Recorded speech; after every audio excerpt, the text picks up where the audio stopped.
aqui com o Rodrigo. Nós vamos falar um pouquinho aí sobre o Dória. Dória que defende a manifestação contra o Bolsonaro.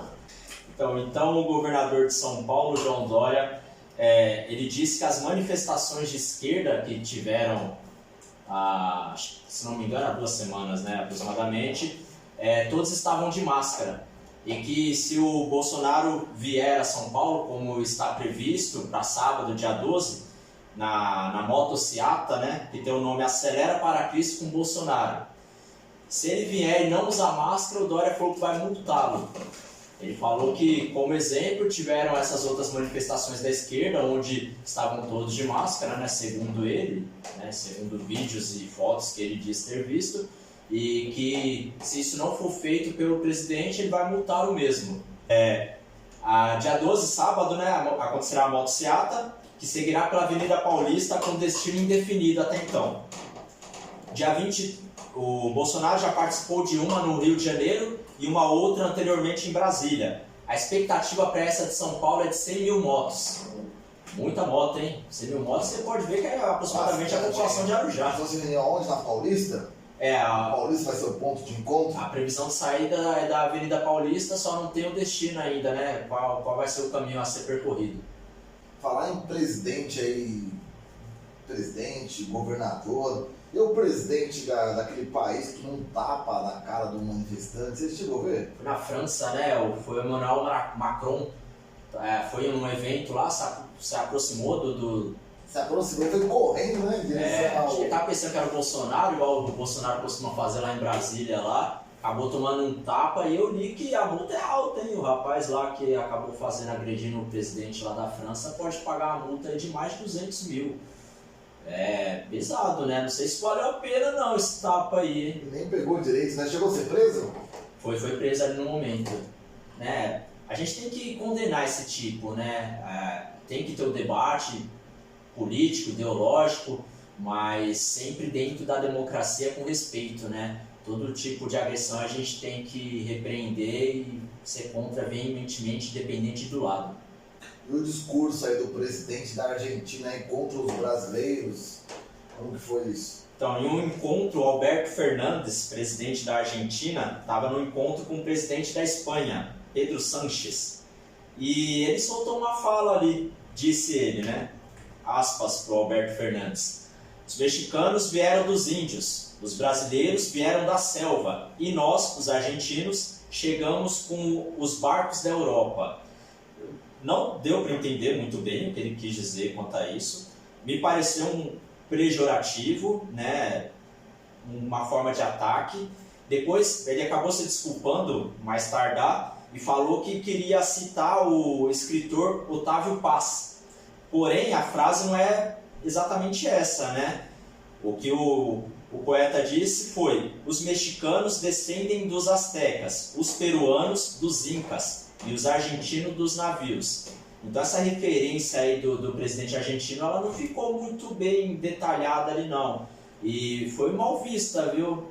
Foi mal vista aí pela imprensa em geral e pelos brasileiros também. Mas por que ele chegou a fazer esse discurso aí? Do nada? Foi numa fala lá, né, que ele estava prestando a entrevista ali, foi numa fala dentro do que ele vinha dizendo, né? Uma fala perdida ali. Eu queria fazer uma referência ao poeta, mas eu acho que ele foi muito infeliz e quis rebaixar sim os brasileiros. E o colunista da Folha aí que fala que a economia deu sinais de piora? Então é complicado para a parte da mídia colaborar com as notícias boas que o Brasil tem. O pessoal torce por quanto pior, melhor, né? Eles querem ver o Brasil tocando fogo para que o presidente caia, para que venha o que eles querem, né? O que eles são simpatizantes. É o que eu falo da oposição burra. Você não tem que ser oposição a tudo. Você tem que ter pautas ali que você se identifica. Se é boa para o brasileiro de modo geral, então seja a favor. E se for ruim, de fato, seja contra. Mas os caras fazem uma militância deslavada. Então, para não falar que a economia tem sinais de melhora, ele usou na sua coluna que a economia dá sinais de despiora. É a forma que eles utilizam para não ter um elogio quanto ao que o governo vem fazendo, ao que o ministro da Economia, Paulo Guedes, vem fazendo, que é um bom trabalho. A SECOM respondeu hoje e começou. Agora, desinfelizmente, vamos falar de mais sinais de despiora no Brasil. E trouxe os números que estão acontecendo na nossa economia, que são números bons. PIB de 1,2, um aumento no primeiro trimestre, patamar pré-Covid, então já recuperamos. Quase 1 milhão de empregos em 2021, de janeiro a abril. Balança comercial bateu recorde de mais de 9 bilhões de dólares. Permanece o PRONAMP, programa que preservou empregos durante a pandemia. Projeto enviado ao Congresso para liberar 1,9 bilhão de reais a empresas pelo governo federal. Navegação fluvial teve aumento de 20% em 2020. Os Correios teve o maior lucro em 10 anos, 1,53 bilhões. E medidas contra a pandemia, né, que também foram citadas. A palavra despiora, né, acho que ontem, né, ficou entre os assuntos mais comentados do Twitter. E não é a primeira vez que a gente tem esse tipo de malabarismo para não ter um elogio ao governo. Essa oposição, você acha que ela é uma oposição burra? Eles estão tentando conseguir uma terceira via, tenta o Danilo Gentili, tenta o ex-ministro da Saúde, tenta o Sérgio Moro, Luciano Huck já desistiu, Ciro fica nessa guerrinha com Lula, mas no final aí tá polarizado Lula e Bolsonaro. O que você acredita? Você acha que esse tipo de ofensas contra o presidente, você acha que isso tem algum resultado? Bom, a gente já presenciou diversas tentativas de desprestigiar o governo federal, né, ao passo aí do Bolsonaro, a imagem dele. Como eu falei, de fato, uma oposição burra, essa mais extremista, que é contra tudo. Então, é o que eu já disse várias vezes, se é bom, apoie, se é ruim, critique, né, e vamos tentar chegar num bem comum. Mas não, a economia dá sinais de melhora, o pessoal vê com maus olhos, porque eles veem a possibilidade do Bolsonaro conseguir uma reeleição. E nós, brasileiros médios, a gente tem que torcer por isso, independente de quem é o presidente, se fosse o Lula, se fosse a Dilma, se fosse o FHC, quem fosse, a gente tem que torcer, é o país que nós estamos. Se o barco afundar, afunda com todo mundo, né? E, lamentavelmente, a gente vê parte da imprensa se portando dessa forma. Eu não vejo uma terceira via, eu acho que já está polarizado, já estava polarizado desde 2016, quando a gente teve o impeachment. As eleições de 2014 já foram bem parelhas, né? Então já vinha dando sinais. O conservadorismo, a direita, teve uma crescente mundial, não foi só no Brasil, e a gente tem que respeitar. Vamos aos debates de ideias, vamos ver o que é melhor para o país, respeitar a opinião do outro e debater para que com isso a gente possa crescer todos juntos, né? Porque, como eu disse, o barco é o mesmo para todos. E esse movimento Brasil Livre, da UNBR, que está a todo custo tentando, sabe, colocar o Danilo Gentili, forçar uma terceira via, estão fazendo críticas pesadas ao presidente. O que você acha desse movimento? Então, lá em 2016, no impeachment, esse grupo, o MBL, por exemplo, assim como outros, se mostravam ao lado da direita, do conservadorismo, e foi assim até as eleições de 2018. Mas após, eles se mostraram que eles têm o próprio projeto de poder deles. Então, eles viram, a partir da candidatura do Arthur Duval à Prefeitura de São Paulo, eles viram que eles conseguem captar parte do eleitorado e se desligaram. Então, após a Prefeitura, eles começaram a fazer uma oposição mais ferrenha, né? Tanto o Arthur Duval quanto o Kim Kataguiri e todo o grupo do MBL. O MBL em si já fazia isso, o Arthur que começou a ser mais incisivo. E os outros influenciadores que também entraram nessa de criticar o presidente, Nando Moura, entre outros? Bom, aí vai de cada um, né? Cada um deve ter o seu caso em particular, mas o próprio Nando Moura, Diego Rox, nós tivemos outros aí que apoiaram muito a candidatura do presidente em 2018 e depois acabaram por romper.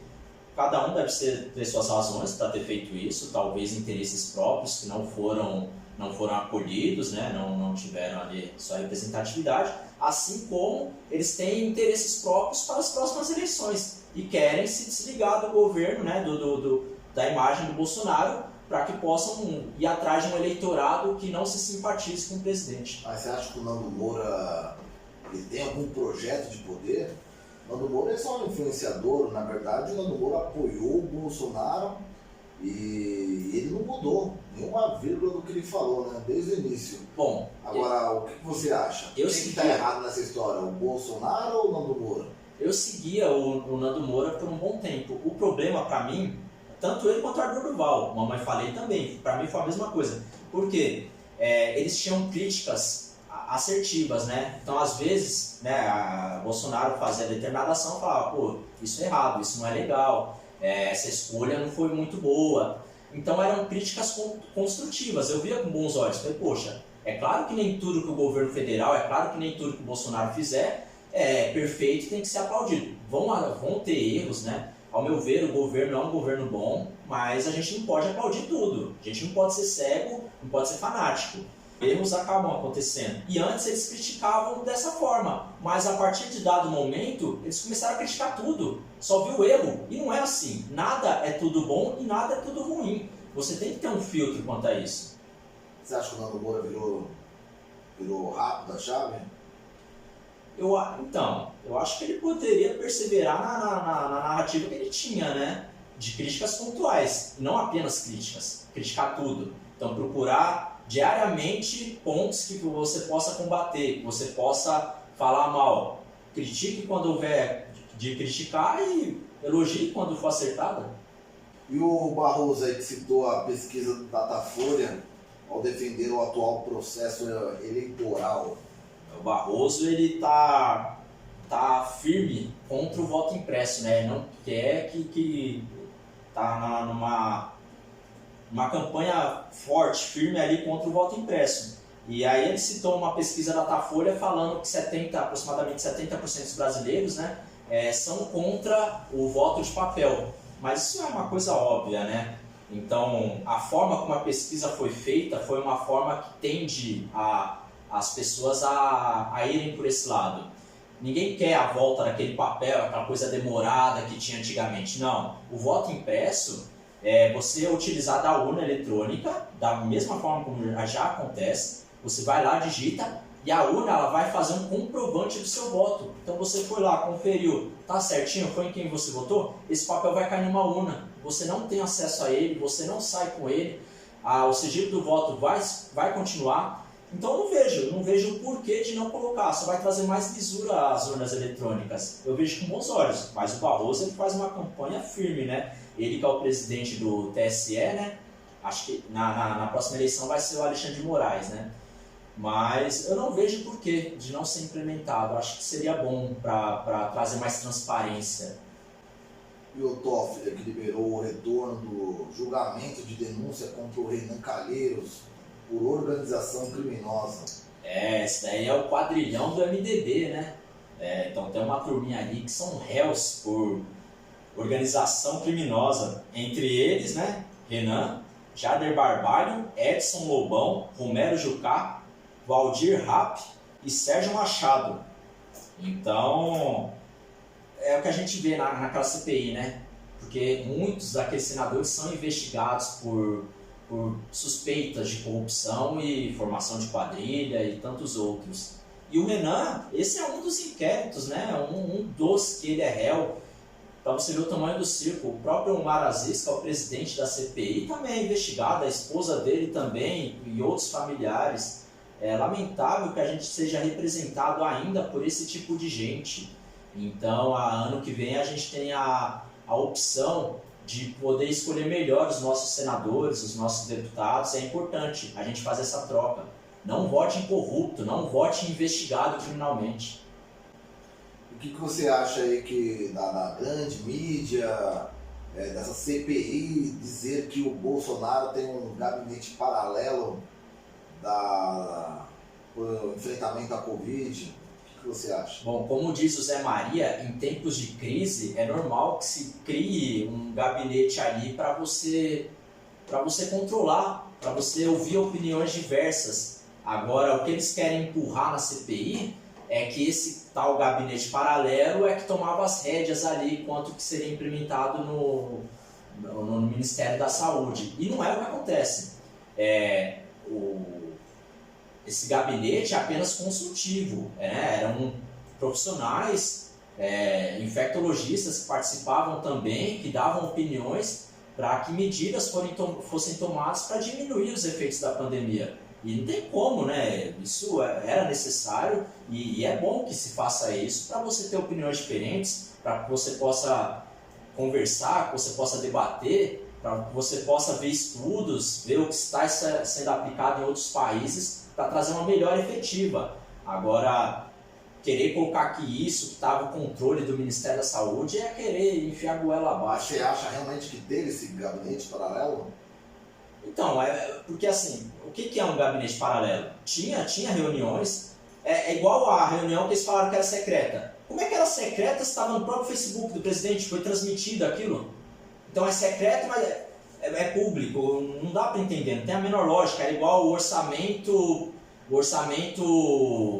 privado, né? O orçamento que estava escondido. Não, era público também. Então são narrativas que vão sendo destruídas.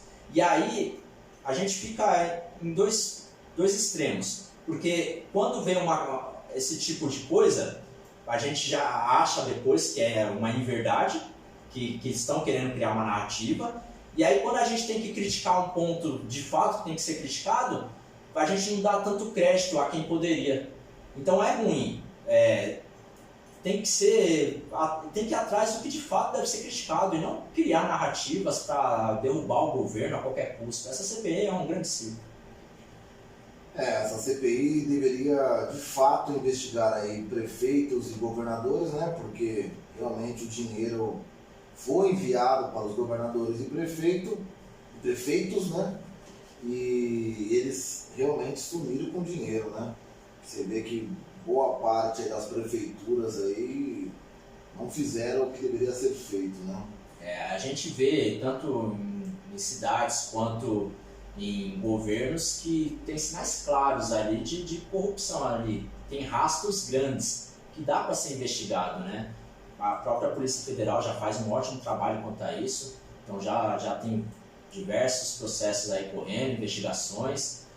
A CPI podia colaborar com isso, não está fazendo até então, mas amanhã, por exemplo, o governador do Amazonas vai estar presente. Então a gente espera aí que comece a puxar essa linha aí para chegar aos verdadeiros corruptos aí que desviaram. E isso sim, de fato matou pessoas, porque infelizmente a pandemia é uma coisa que nós temos que enfrentar. A vacinação no Brasil está caminhando bem, apesar do que dizem. Tem uma narrativa muito grande querendo tirar os méritos do governo federal, mas a vacinação, o Brasil é o quarto país do mundo com mais vacina, o Brasil tem 600 milhões de doses previstas, então é o quinto país que vai começar a produzir, ter a própria produção, então a vacinação está sendo sim efetiva, o SUS teve um papel importantíssimo nessa pandemia, apesar de seus problemas. Foi importante a gente ver a necessidade de se manter o SUS e de cada vez mais fortalecê-lo. Então, a gente vai aprendendo com os nossos erros, né? E esperamos dias melhores agora. Copa América no Brasil, eu verifiquei hoje aí que teve diversos jogadores que criticaram, né? A Copa América no Brasil. O problema da Copa América é que a maioria dos jogadores eles jogam na Europa, né? A Copa América é um campeonato com pouco prestígio. Apesar da seleção e tudo, tem pouco prestígio, né? Jogando na Real. E muitos desses jogadores eles têm os calendários cheios, já disputam muitas partidas. Para eles seria importantíssimo, né? Seria ótimo pegar umas férias aí, ficarem afastados dos seus clubes da própria seleção, poderem tirar um tempo. Os jogadores vivem de patrocínios, né? Eles não vivem, na verdade, no salário do clube, né? Não, em si é o do patrocínio, mas também tem o do clube, né? Na verdade, quem não banca os jogadores é a própria seleção, né? Que ela tem as premiações dela, mas são os clubes que pagam o salário, né? Então, por isso que o jogador, ele se ganhar, provavelmente vai ter uma premiação, mas se não ganhar, não vão ganhar muito financeiramente. Por isso eu entendo que alguns ali prefeririam não disputar a Copa América. E a atriz lá, Juliana Paz, que foi criticada, o que você achou? Tá sofrendo pressão grande hein, na internet. Então, a gente vive tempos sombrios, né? Onde você não pode expressar sua opinião porque os canceladores vêm em cima. Esse pessoal mais extremo aí, a gente tem que ter cuidado. Extremismo é ruim de qualquer lado que venha, tanto da direita quanto da esquerda. Você ser intolerante, você não permitir que o outro fale, que o outro expresse sua opinião, isso é ruim, isso prejudica a todos nós. A gente tem que procurar um ambiente plural, onde a gente possa divergir. Tudo bem eu dar minha opinião, falar o meu ponto de vista, e você dar o seu, que pode ser totalmente contrário, mas dentro de um limite, um respeito. Se você discorda, você pode tentar desconstruir, ou aceite apenas, né?